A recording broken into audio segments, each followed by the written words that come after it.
जय फ्रेंड, एक बार फिर से स्वागत है मेरे यूट्यूब चैनल में। आज हम बात करने जा रहे हैं फ्रेज के बारे में। हम बेसिक ऑफ इंग्लिश का कॉन्सेप्ट लेकर आए थे, उसी की कड़ी में आज हम पढ़ेंगे फ्रेजेस के बारे में कि फ्रेज क्या होता है। तो फ्रेज की डेफिनेशन की बात करें, अ ग्रुप ऑफ टू और more words is called a phrase. Basically जब दो या दो से अधिक शब्द हो जाते हैं उसे हम फ्रेज कहेंगे। फ्रेज, क्लोज और सेंटेंस से क्या डिफरेंट होता है ये भी हम आगे चर्चा करेंगे। पहले समझ लेते हैं फ्रेज क्या इसे कहते हैं।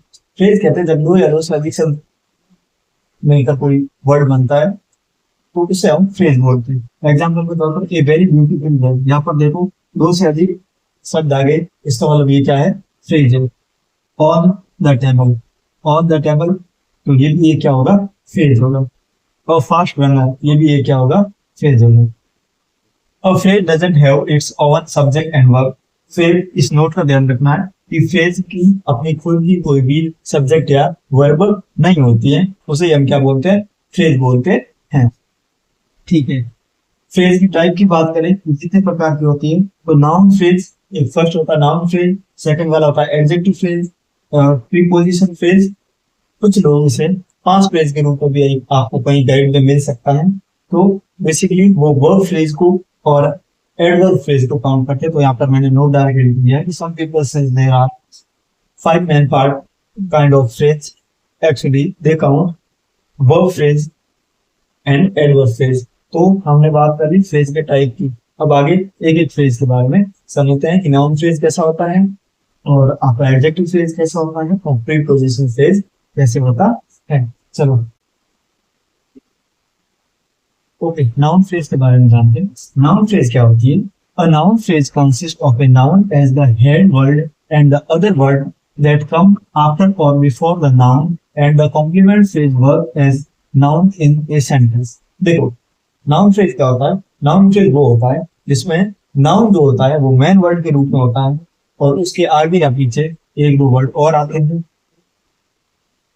और वो किसकी कॉम्प्लीमेंट की तरह काम करता है, उस फ्रेज को कॉम्प्लीमेंट की तरह फॉर्म देता है। कहने का मतलब है ऐसी फ्रेज जिसमें नाउन मैन हो, उसके बेस पर जो भी वर्ड आ रहे हो वो क्या कहलाएगा, आपका नाउन फ्रेज कहलाएगा। यहाँ एग्जांपल लेगा था अ गुड बुक, देखो यहाँ पर बुक क्या है, आपकी नाउन है और इस बुक के बारे में बताया गया है गुड, और उसके लिए भी आर्टिकल क्या आया है, ए आया है। तो ये कौन सा होगा, नाउन फ्रेज होगा।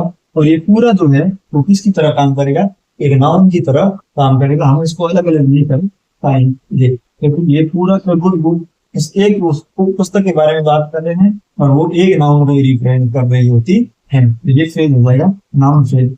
ये वेरी स्मार्ट बॉय, ये जो बॉय के बारे में हम इसकी क्वालिटी बता रहे हैं या फिर एडजेक्टिव जो भी बता रहे हैं वो सारा बॉय के बारे में बता रहे हैं और बॉय एक क्या है, नाउन है। तो पूरा ये क्या है, नाउन यूज होगा, ये क्या कहलाएगा, नाउन फ्रेज कहलाएगा।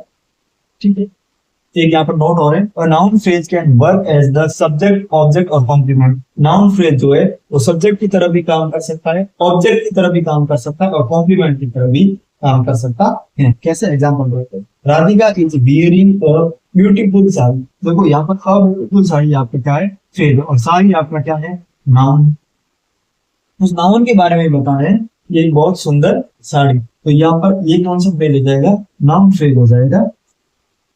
ठीक है, तो अब एक ब्यूटीफुल साड़ी पूरा एक वर्ड ही है, ना कि इसको हम अलग अलग कैटेगराइज कर सकते हैं। तो ये कौन सा फ्रेज हो जाएगा, नाउन फ्रेज हो जाएगा। आगे बात करें, the boy with blue here is Mohan. यहाँ पर देखो विथ ब्लू हेयर क्या है, आपका आपका फ्रेज है और हेयर के बारे में बता रहा है जो कि ये क्या है, नाउन है।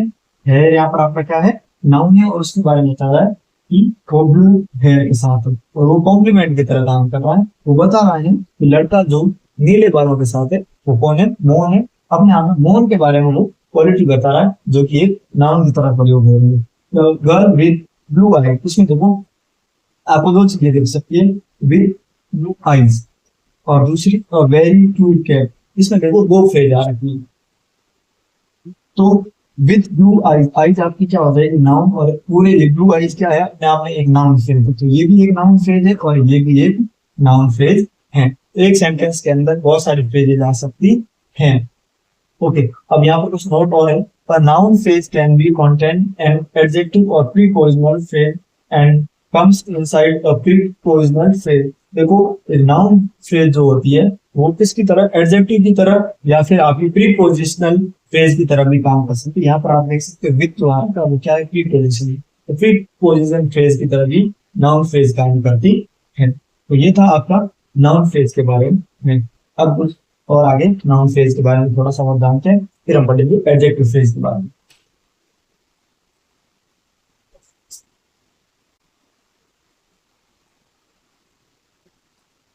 ओके, यहाँ पर एक और हेडिंग दे रखी है, a phrase inside another is called nesting phrase. ऐसी फ्रेज जो एक फ्रेज के अंदर फ्रेज हो वो वाली क्या कहलाएगी, आपकी नेस्टिंग फ्रेज कहलाती है। यानी कि फ्रेज के अंदर जो फ्रेज होगी वो नेस्टिंग फ्रेज कहलाती है, या फिर उसे आप मिक्सड फ्रेज भी कह सकते हो, यानी कि मिक्स फ्रेज भी कह सकते, मिक्स फ्रेज भी कह सकते हो।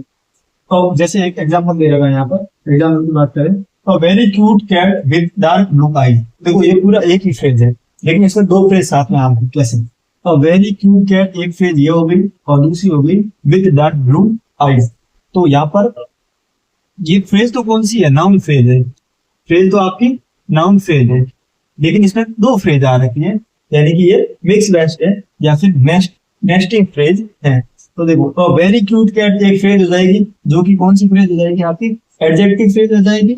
और दूसरी with with dark blue eyes कौन सी हो जाएगी, प्रीपोजिशनल, जो कि इससे स्टार्ट होगी। यदि हम इस पूरे की बात करेंगे तो वो आपकी नाउन फ्रेज है, क्योंकि a very cute with dark blue eye, हम एक ही बिल्ली के बारे में बात कर रहे हैं, तो उसी के बारे में बात कर रहे हैं, तो नाउन फ्रेज हो जाएगा। लेकिन इसके अंदर दो प्रकार के फ्रेज आ रखे हैं, यानी कि ये नेस्टिंग फ्रेज का एग्जाम्पल है। तो वेरी क्यूट कैट का हो जाएगी आपकी एडजेक्टिव फ्रेज हो जाएगी, और विद डार्क ब्लू आईज आपकी क्या हो जाएगी, प्रीपोजिशनल फ्रेज हो जाएगी। और इस प्रकार की फ्रेज को हम क्या कहते हैं, नेस्टिंग फ्रेज कहते हैं। तो ये नेस्टिंग फ्रेज का भी आपको कॉन्सेप्ट आई होप समझ आ गया होगा।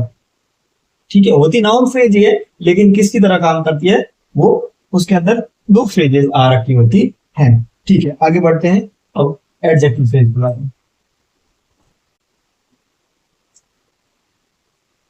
ओके, अब बात करते हैं एडजेक्टिव फ्रेज के बारे में। एडजेक्टिव फ्रेज में क्या होता है, group of word which has an adjective.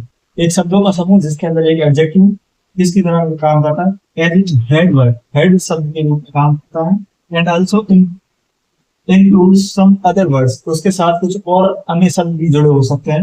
modify the adjective, adjective modify करने के लिए कुछ और वर्ड भी आ सकते हैं। it work as an adjective, लेकिन वो काम किसकी तरह करेगा, एक एडजेक्टिव की तरह ही काम करेगा। जैसे राधिका लुक्स वेरी ब्यूटीफुल, यहाँ पर आप देख सकते हो वेरी ब्यूटीफुल जो है वो अपने आप में एक फ्रेज है, और ये कौन सी फ्रेज है, एडजेक्टिव फ्रेज है। कौन सी फ्रेज है आपकी, एडजेक्टिव फ्रेज है। मैं शॉर्ट फॉर्म लिख रहा हूँ एडजेक्टिव फ्रेज। ठीक है, तो ब्यूटीफुल यहाँ पर आपका क्या है, एडजेक्टिव है, और उसको मॉडिफाई करने के लिए कौन सा वर्ड आया है, वेरी। वेरी ब्यूटीफुल दो शब्द मिलके क्या बनाते हैं, फ्रेज बनाते हैं। तो यहाँ पर वेरी ब्यूटीफुल आपका कैसा फ्रेज हो जाएगा, एडजेक्टिव फ्रेज हो जाएगा। The book is boring, rather boring, यहाँ पर बोरिंग आपकी यहाँ पर इसकी क्या है, एडजेक्टिव अपने आप में विशेषता बता रहा है, और उसके साथ क्या वर्ड आ रखा है, रेदर आ सकता है। तो ये भी कौन सा हो जाएगा आपका, एडजेक्टिव फ्रेज हो जाएगा। ठीक है, can you find the meaning hidden in the passage. इसके अंदर देख सकते हो आप, दो है, दो कैसे, देखो द मीनिंग यहां से स्टार्ट होती है, हिडन इन द पैसेज। ये पूरा तो आपका कौन सा फ्रेज है, ये आपका पूरा नाउन फ्रेज है, जो कि मैंने पहले बताया था पिछले वाले वीडियो, पिछले वाले सब के बाद जब नाउन फ्रेज के बारे में। इस पूरे की बात करें, ये तो आपका कौन सा फ्रेज होगा, नाउन फ्रेज होगा। ये पूरा पूरा नाउन फ्रेज है, लेकिन उसके अंदर जो आ रखा है वो एडजेक्टिव फ्रेज हो सकता है। कौन सा, ये यहाँ से यहाँ तक की जो मैं गोल इसके ऊपर मैं सर्कल बना रहा हूँ, ये आपका कौन सा हो जाएगा, ये आपका हो जाएगा एडजेक्टिव फ्रेज। क्या हो जाएगा, एडजेक्टिव फ्रेज, क्योंकि एडजेक्टिव सिर्फ इसी के अंदर बताया जा रहा है। तो कहने का मतलब है ये पूरा तो कौन सा हो जाएगा, आपका नाउन फ्रेज हो जाएगा, लेकिन इसके अंदर हिडन इन द पैसेज वाला कौन सा हो जाएगा, एडजेक्टिव फ्रेज हो जाएगा। यहाँ मैंने वर्ड डाल के लिख रखा है कि एन एडजेक्टिव फ्रेज में come inside a noun phrase. एक नाउन फ्रेज के अंदर एडजेक्टिव फ्रेज आ सकता है। किसके वाले बिल्डिंग में भी हमने देखा था, विद ब्लू आईज कैट वाला जो एग्जांपल हुआ था, उसमें वो तो क्या था, एडजेक्टिव फ्रेज था। लेकिन पूरा किसकी तरह काम, ये पूरा तो नाउन फ्रेज की तरह काम कर रहा है, लेकिन यदि इसके अंदर, क्योंकि ये कौन सा नेस्टिंग फ्रेज है, क्योंकि दो फ्रेज साथ में, तो ये वाला कौन सा हो जाएगा आपका, एडजेक्टिव फ्रेज हो जाएगा। एक और नोट है, an adjective phrase mostly work as complement. Adjective phrase होता है मुख्यतः किसकी तरह काम करता है, कॉम्प्लीमेंट की तरह काम करता है। कॉम्प्लीमेंट क्या होता है, ये सारा मैंने पहले पढ़ा रखा है, तो आप पूरी सीरीज को देखोगे तो सारी ग्रामर आसानी से समझ आ जाएगी। आपकी ग्रामर साइड कितनी भी वीक क्यों ना हो, आप आराम से समझ सकोगे। यदि आप पूरे वीडियो देखोगे तो आसानी से आपको बेसिक ऑफ ग्रामर समझ आ जाएगी। उसके बाद आप एडवांस लेवल की ओर आगे बढ़ेंगे। Work as a complement but sometimes it's can becomes before a noun, लेकिन कई बार ये नाउन के पहले भी आ सकती है। तो ये था आपका एडजेक्टिव फ्रेज। आगे बढ़ते हैं अगले फ्रेज।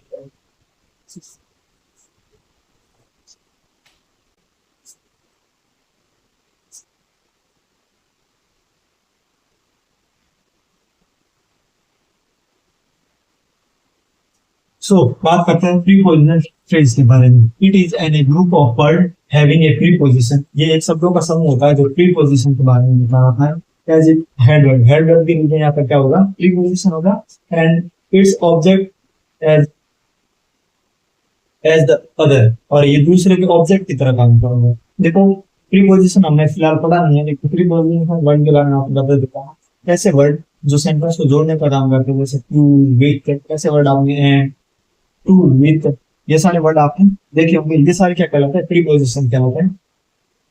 प्रीपोजिशन की एक खासियत होती है, प्रीपोजिशन की जस्ट बाद हमेशा आने वाला, प्रीपोजिशन के जस्ट बाद क्या आता है, आपका ऑब्जेक्ट आता है। यहाँ पर मैंने लिख लिया, every preposition must have an object. Every, प्रत्येक प्रीपोजिशन के बाद एक ऑब्जेक्ट होना अनिवार्य है। यानी कि आपको ऑब्जेक्ट की कहीं कहीं आपको पहचान करनी है, तो आपको देख लेना है कि प्रीपोजिशन है, इसका मतलब इसके बाद में कहीं ना कहीं प्रीपोजिशन जरूर आया है। चलो वापस अपने कॉन्सेप्ट पे आते हैं। तो प्रीपोजिशन फ्रेज का निर्माण कैसे होता है, प्रीपोजिशन प्लस ऑब्जेक्ट मिलकर आपका क्या बनाता है, प्रीपोजिशनल फ्रेज बनाता है। देखो प्रीपोजिशनल फंक्शन और उसके साथ ऑब्जेक्ट मिलकर क्या बन जाएगा, आपका प्रीपोजिशन फ्रेज बन जाएगा। क्योंकि फ्रेज का होता है दो से ज्यादा वर्ड होते हैं।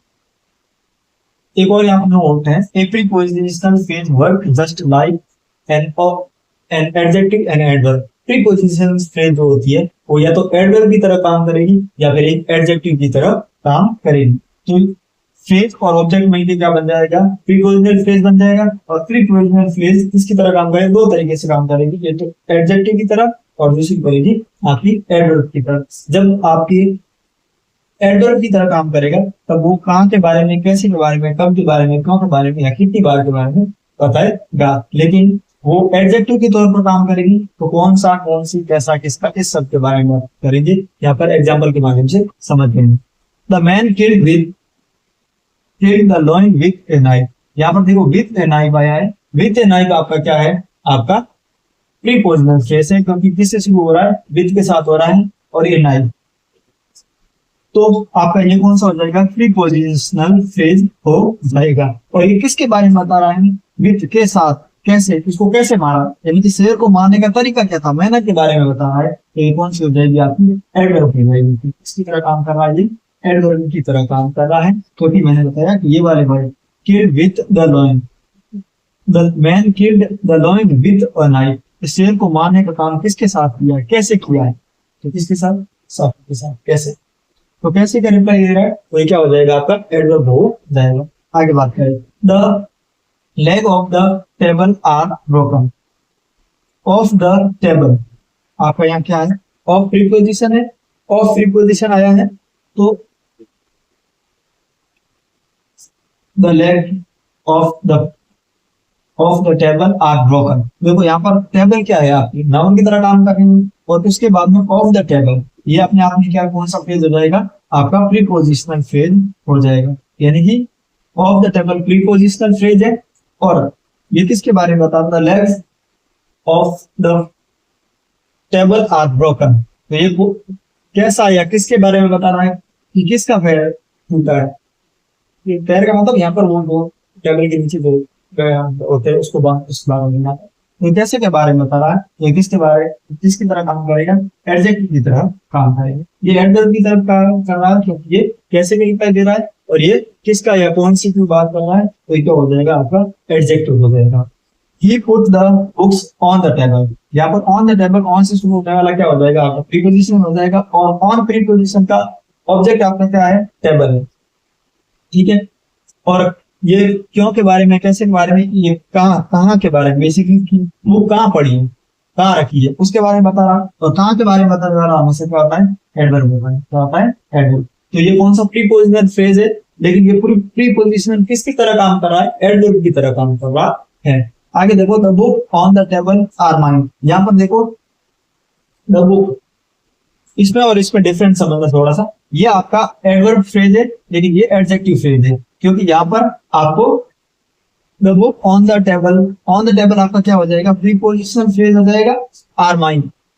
यहाँ पर बताया जा रहा है कि किताबें जो टेबल के ऊपर पड़ी है वो मेरी है। यहाँ पर आपको क्या बताई जा रही है, विशेषता बताई जा रही है उस किताबों के बारे में, कि वो किसका है या किसकी है किताबें, तो किसका है किसके बारे में बताने वाला क्या कहलाता है आपका, एडजेक्टिव फ्रेज। तो ये एडजेक्टिव फ्रेज है। लेकिन यहाँ क्या बताया जा रहा है,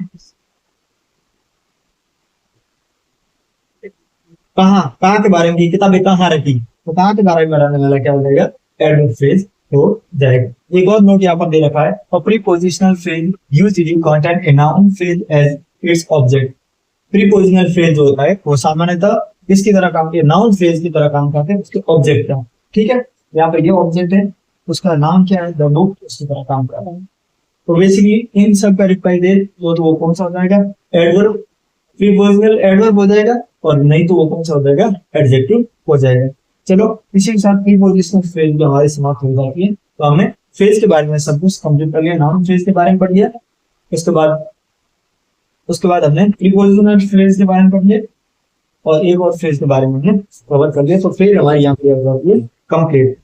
तो हमने सबसे पहले नाउन फ्रेज के बारे में पढ़ लिया, एडजेक्टिव फ्रेज के बारे में पढ़ लिया, और उसके बाद हमने पढ़ लिया है प्रीपोजिशनल फ्रेज के बारे में। तो फ्रेज का सब ओके। अब हम बात करेंगे कंजक्शन के बारे में। कंजक्शन बेसिकली आपके वर्ड को, नाउन को या फ्रेज को जोड़ने का काम कर रहे होते हैं। तो कंजक्शन के बारे में, conjunction is a word which joins phrase, close and sentences.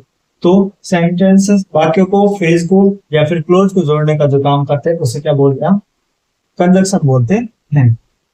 जैसे रवि एंड मोहन, तो यहाँ पर रवि और मोहन को जोड़ने का काम कौन कर रहा है, एंड कर रहा है। एंड अपने आप में क्या है, कंजक्शन है। इसी तरह आई एम ग्लैड, ये फिर आई एम ग्लैड ये एक सेंटेंस है, और दूसरा यू लाइक इट दूसरा सेंटेंस है, और इन दोनों को जोड़ने का काम कौन कर रहा है, लेट कर रहा है। तो यहाँ पर लेट किसका काम कर रहा है, कंजक्शन का काम कर रहा है।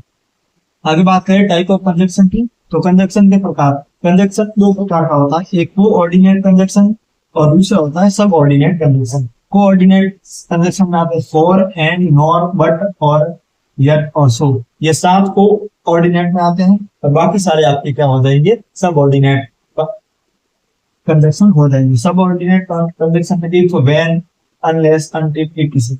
अब आपको याद करने का एक तरीका भी दे रखा है, कोऑर्डिनेट कंजक्शन को कैसे याद कर सकते हो। तो कोऑर्डिनेट कंजक्शन जो भी एक वर्ड होता है फैन बॉय, कौन सा हो जाएगा आपका, फैन बॉय। फैन बॉय के माध्यम से आप याद रख सकते हो। फैन बॉय में आने वाले वर्ड तो आपके क्या हो जाएंगे, कोऑर्डिनेट कंजक्शन हो जाएंगे, और बाकी सारे आपके सब ऑर्डिनेट कंजक्शन हो जाएंगे। फैन बॉय में एफ से क्या हो जाएगा आपका, एफ से फॉर, ए से एंड, एन से नॉर, बी से बट, ओ से और, वाई से येट, और एस से सो हो जाएगा। तो ऐसे आप इसको याद भी कर सकते हो। ये आपका हो जाएगा कोऑर्डिनेट। एक और ध्यान रखना है, word, phrase and sentence are mostly connect by coordinate conjunction. Word और फ्रेज और सेंटेंस ज्यादातर कोऑर्डिनेट कंजक्शन के माध्यम से ही जोड़े जाते हैं, क्योंकि आप देखा भी होगा कि ज्यादातर हम ये कंजक्शन ही देखने को मिलते हैं, ये थोड़े कम होते हैं।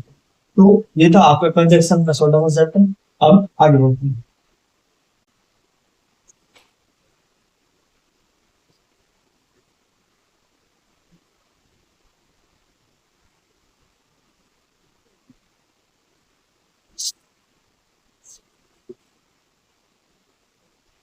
ओके, अब बात करते हैं क्लोज के बारे में। A group of words having its own verb and subject and expressing a complete meaning is called a clause. एक शब्दों का समूह जिसके पास अपना खुद का सब्जेक्ट और वर्ब होता है और एक पूर्ण अर्थ देता हो, वो क्या कहलाता है, आपका क्लोज कहलाता है। तो सब्जेक्ट प्लस प्रेडिकेट मिलकर क्या होता है, सेंटेंस बनाते हैं, और सब्जेक्ट प्लस प्रेडिकेट मिलकर भी आपका क्या बनाएगा, क्लोज बनाएगा। अब सेंटेंस में, फ्रेज में और क्लोज में क्या अंतर होगा, ये भी अभी बताऊंगा आपको। He put the book on the table, ये पूरा आपका क्या हो जाएगा, ये पूरा आपका क्लोज है। ठीक है, क्योंकि इसमें सब्जेक्ट भी आ रहा है, वर्ब भी आपका है, और सब्जेक्ट और वर्ब ही सब्जेक्ट है, उसके बाद सारे क्या है, कॉम्प्लीमेंट, सॉरी प्रेडिकेट है, और सब्जेक्ट और प्रेडिकेट में क्या आपका क्या होता है, आपका एक क्लोज बना रहा उनका है। अब क्लोज के टाइप की बात करें तो क्लोज थ्री टाइप की होती है। Main close start with any conjunction, without any conjunction, ऐसी क्लोज जो किसी बिना कंजक्शन के स्टार्ट होती हो वो आपकी क्या कहलाएगी, मेन क्लोज कहलाएगी। जैसे ये दिखाई दे रही है यहाँ पर सब ऑर्डिनेट क्लोज, सब ऑर्डिनेट क्लोज वो क्लोज होगी जो सब ऑर्डिनेट कंजक्शन के साथ स्टार्ट होगी। सब ऑर्डिनेट कंजक्शन क्या है, मैंने अभी पीछे बताया था। और ये होती है कोऑर्डिनेट क्लोज, जो कोऑर्डिनेट कंजक्शन के साथ से स्टार्ट होगी वो आपकी क्या कहलाएगी, कोऑर्डिनेट कंजक्शन कहलाएगा। अब कुछ एक जो नोट है कि a sentence can start with subordinate clause but not with A coordinate clause. Sentence subordinate clause के साथ स्टार्ट हो सकता है लेकिन कोऑर्डिनेट क्लॉज के साथ कभी भी शुरू नहीं होगा, इस बात का ध्यान रखिए। Every sentence has a main clause, और प्रत्येक सेंटेंस के अंदर एक मेन क्लॉज जरूरी होती है या फिर जरूर होती है, आवश्यक रूप से होती है। अब इसके कुछ एग्जांपल लेंगे और आसानी से समझेंगे। ओके, एग्जांपल की बात करते हैं। The patient had died before the doctor can. यहाँ पर देखो आपको फ्रेज देखने को मिल सकती है, द पेशेंट हैड डाइड, ये आपकी हो जाएगी मेन क्लोज। कौन सी हो जाएगी, मेन क्लोज, ठीक है। और बिफोर द डॉक्टर कैन, ये आपकी कौन सी हो जाएगी, सब ऑर्डिनेट क्लोज हो जाएगी, सब ऑर्डिनेट क्लोज, क्योंकि बिफोर है, बिफोर जो कि अपने आप में क्या है, कंजक्शन है। तो कौन सा कंजक्शन है, सबऑर्डिनेट कंजक्शन है, तो ये वाला आपका क्या हो जाएगा, सबऑर्डिनेट कंजक्शन हो जाएगा। देखो एक बात और ध्यान रखना, यहाँ से यहाँ तक ये अपने आप में क्या है, एक क्लोज है। क्लोज और सेंटेंस में फर्क नहीं है। यहाँ से यहाँ तक जो सेंटेंस है वो आपका, यहाँ से यहाँ तक की जो चीजें हैं वो आपका क्लोज है, और यहाँ से यहाँ तक एक और क्लोज है। लेकिन इस पूरे की बात में ये पूरा अपने आप में क्या है, सेंटेंस है। तो ये फर्क होता है कि एक सेंटेंस के अंदर बहुत सारी क्लोज आ सकती है और क्लोज के अंदर फेज आ सकते हैं, लेकिन सेंटेंस जो होगा अपने आप में फुल स्टॉप के साथ कंप्लीट होगा। तो ये डिफरेंट होता है, मेन क्लोज और ये सबऑर्डिनेट क्लोज हो जाएगा। आगे, we eat so that we may live. देखो वी ईट अपने आप, वी ये सब्जेक्ट हो गया और ईट क्या हो गया, वर्ब। सब्जेक्ट और वर्ब हो गया, इसका मतलब ये एक क्लोज होगी, ये कौन सी हो जाएगी, मेन क्लोज। कौन सी हो जाएगी, मेन क्लोज। आगे, so that we may live, so that से यहाँ तक अपना क्या हो जाएगा, एक और क्लोज हो जाएगी। यहाँ पर सो आया है तो ये कौन सी है, फैन बॉय वाली है, फैन बॉय वाली है, यानी सबऑर्डिनेट, ये कोऑर्डिनेट क्लोज हो जाएगी। ये कौन सी हो जाएगी, कोऑर्डिनेट क्लोज, ठीक है। आगे, इफ यू स्टडी वेल, ध्यान देखो इफ यू आया है, ये सब यू सब्जेक्ट हो गया और स्टडी क्या हो गया आपका, अपने आप में वर्ब हो गया, और सब्जेक्ट और वर्ब में भी क्या बनता है, क्लोज बनता है। लेकिन सबसे पहले क्या आ गया आपका, इफ आ गया। क्या आ गया है, इफ आ गया है। तो इफ अपने आप में क्या है, एक कंजक्शन है। कौन सा कंजक्शन है, ये सब ऑर्डिनेट कंजक्शन है। तो ये कौन सी जाएगी, सब ऑर्डिनेट वाली क्लोज, ठीक है। यू विल बी सेलेक्टेड, और ये यू सब्जेक्ट है और विल बी सेलेक्टेड और वर्ब हो गई, ये कौन सी हो जाएगी, आपकी मेन क्लोज हो जाएगी। तो इस चीज का ध्यान रखना है, इसमें मेन क्लोज ये है। और जो देखो जो कंजक्शन के साथ शुरू हो, कंजक्शन दो प्रकार के होते हैं, ऑर्डिनेट, सबऑर्डिनेट। इन सबऑर्डिनेट से शुरू हो रही है तो वो सबऑर्डिनेट वाली हो जाएगी, और यदि वो कोऑर्डिनेट से शुरू हो रही है तो कोऑर्डिनेट हो जाएगी, अदरवाइज वो मेन क्लोज होगी। आगे, राधा इंजरी सब्जेक्ट और वर्ब है तो कौन सी हो जाएगी, मेन क्लोज हो जाएगी। इसको अपने आप में सेंटेंस भी कह सकते हो।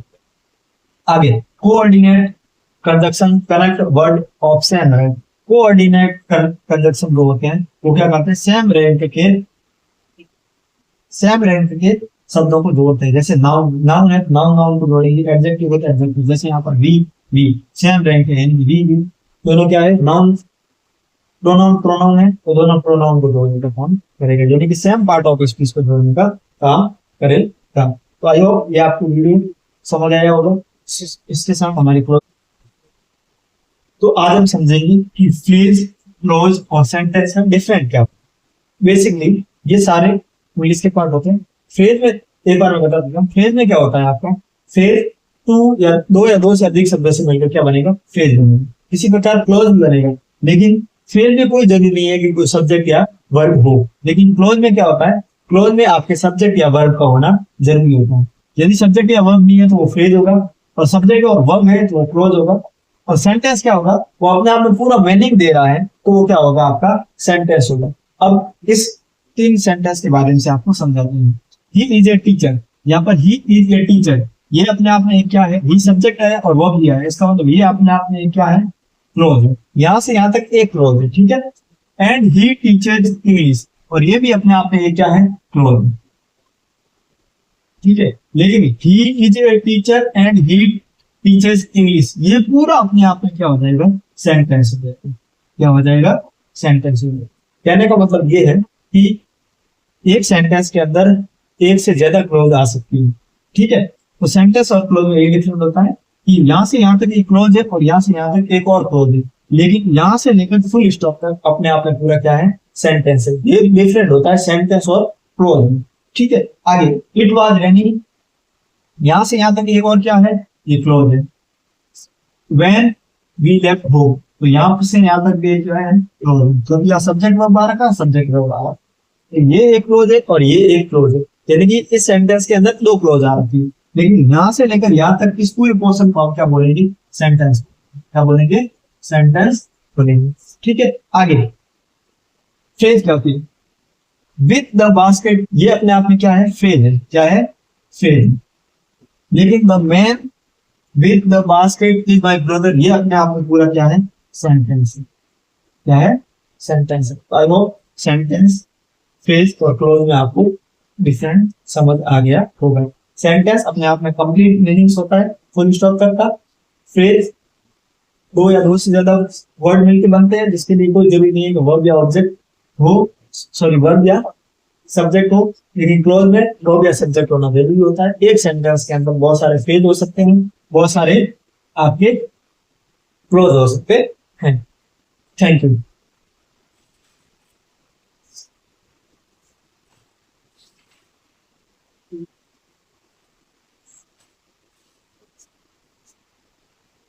इसी के साथ हमारा जो बेसिक ऑफ इंग्लिश है वो कंप्लीट होता है। तो आई होप आपको बेसिक ऑफ इंग्लिश का समझ आया होगा। अब हम शुरू करेंगे एक एक सब्जेक्ट को विस्तार से चर्चा करेंगे, जिसके बारे में पहले मैंने जो थोड़ी थोड़ी बताई है, ताकि जो 0 लेवल से स्टार्ट करने वाला है वो आसानी से समझ सकता है। अब हम आगे जो चीजें पढ़ेंगे वो सारे एडवांस लेवल में पढ़ेंगे। तो अगला वीडियो किस पे आएंगे, देखेंगे नाउन पे बनाए या किस पे बनाए, उसके अकॉर्डिंग हम आगे बढ़ेंगे। ये आपका पूरा बेसिक का समझ नहीं आया तो एक बार दोबारा वीडियो देखते हैं और पूरी प्लेलिस्ट को देख लेना, ताकि आपको इंग्लिश के बारे में, बेसिक के बारे में कोई भी डाउट नहीं रहे और आगे के जो भी आप हमारे सेक्टर होने वाले हैं वो आसानी से समझ आ जाए। अब हम कल से शुरू करेंगे नाउन। अब हम नाउन के बारे में डिटेल के साथ चर्चा करेंगे। तो तब तक के लिए